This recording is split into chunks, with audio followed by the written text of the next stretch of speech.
उच्च माध्यमिक यानी वर्ग एक शिक्षक भर्ती 2023 को लेकर एक बड़ा अपडेट सामने आया है। दोस्तों, आपको ध्यान होगा कि अभी हाल ही में जो मध्य प्रदेश में बजट सत्र निकला विधानसभा में, उस समय कुछ विधायकों ने ये क्वेश्चन लगाया था कि वर्ग एक शिक्षक भर्ती 2023 की क्या स्थिति है, कितनी भर्ती दे दी है, भर्ती अब आगे चलने वाली है या नहीं, रिजल्ट की वैधता खत्म हो गई है, उसको आप एक्सटेंड करेंगे कि नहीं, पद वृद्धि इसमें होगी या नहीं। तमाम प्रकार के क्वेश्चन लगे थे। उन्हीं क्वेश्चन में से एक ये भी था कि अब इस भर्ती में क्या ये भर्ती खत्म हो गई है या इसकी डेट बढ़ाएंगे, क्या करेंगे, वेटिंग लिस्ट कब तक जारी होगी। तो इस क्वेश्चन के जवाब में सरकार की ओर से ये आया था कि माननीय हाई कोर्ट के एक ऑर्डर यानी स्टे के कारण वेटिंग लिस्ट जारी नहीं हो रही है। तो दोस्तों, हम ये बता दें कि जिस कोर्ट का ये हवाला दिया गया था कोर्ट केस का, जिसके कारण स्टे लगा था, उसका फाइनल ऑर्डर पहले ही आ चुका है।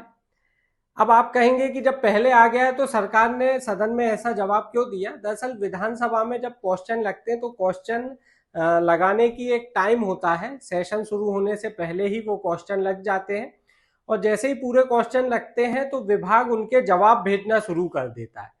तो दरअसल जब ये क्वेश्चन लगाया गया कि आप वेटिंग लिस्ट का क्या कर रहे हैं, तो उस समय कहीं ना कहीं उस समय तक फाइनल जजमेंट आया नहीं था, और यदि ऑर्डर फाइनल सुनवाई हो भी गई थी तो हाई कोर्ट ने अपने आदेश को, अपने फैसले को सुरक्षित रखा था। क्योंकि सार्वजनिक तौर पे हाई कोर्ट का क्या फाइनल ऑर्डर है ये आया नहीं था, तो इसलिए सरकार ने सदन के सामने ये रखा था कि भाई हाई कोर्ट में स्टे है और इस कारण जो है हम वेटिंग लिस्ट वर्ग एक शिक्षक भर्ती 2023 की नहीं निकाल सकते। लेकिन मैं यहाँ अपने दोस्तों को बता दूं, ऑर्डर इस समय आप स्क्रीन पर देख रहे हैं, यह है वही मामला है जिसके कारण स्टे लगा हुआ था वेटिंग लिस्ट में। फाइनल ऑर्डर आ गया है।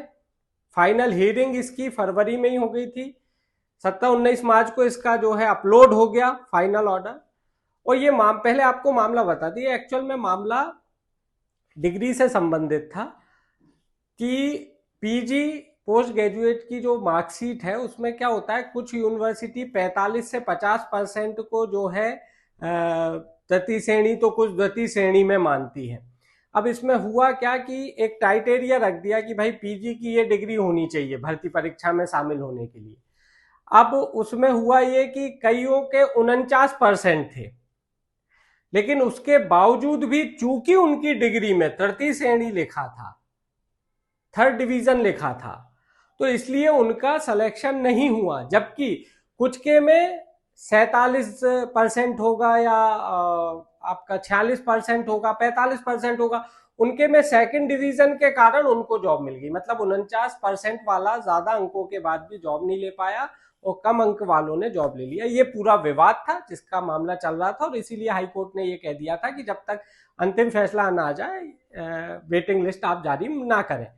लेकिन अब फैसला आ गया, और फैसला ये आया कि एससी, एसटी, ओबीसी और पीडब्ल्यूडी यानी दिव्यांगजन, इन 4 कोटों के जो उम्मीदवार हैं, अभ्यर्थी हैं, कैंडिडेट्स हैं, इनको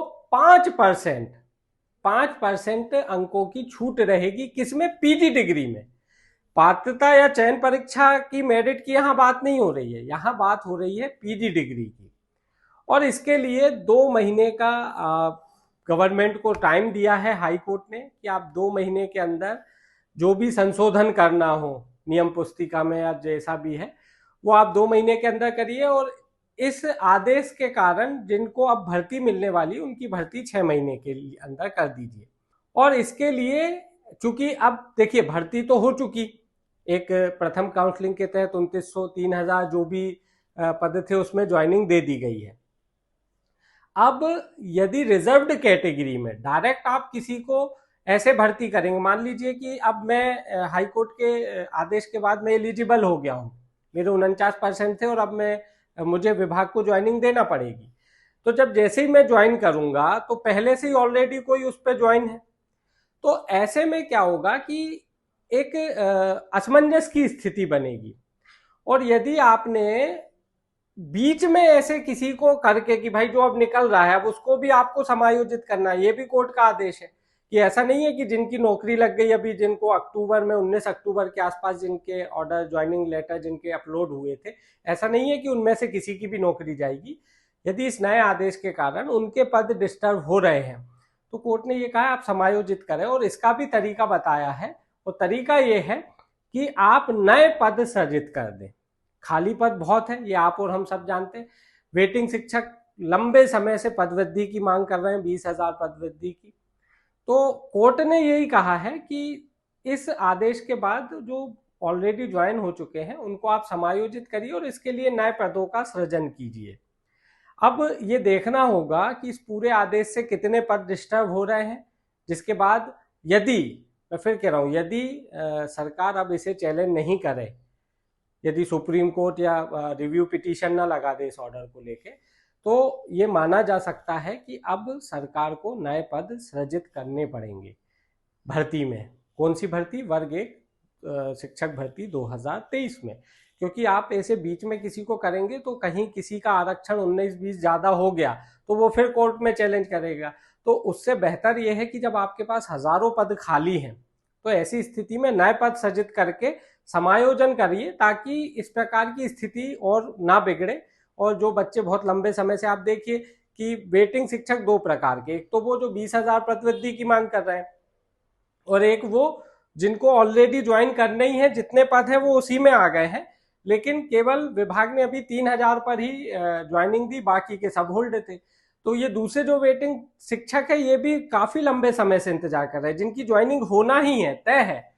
तो ऐसे में मेरा तो यही सरकार से कहना है, नए पद सृजित करिए।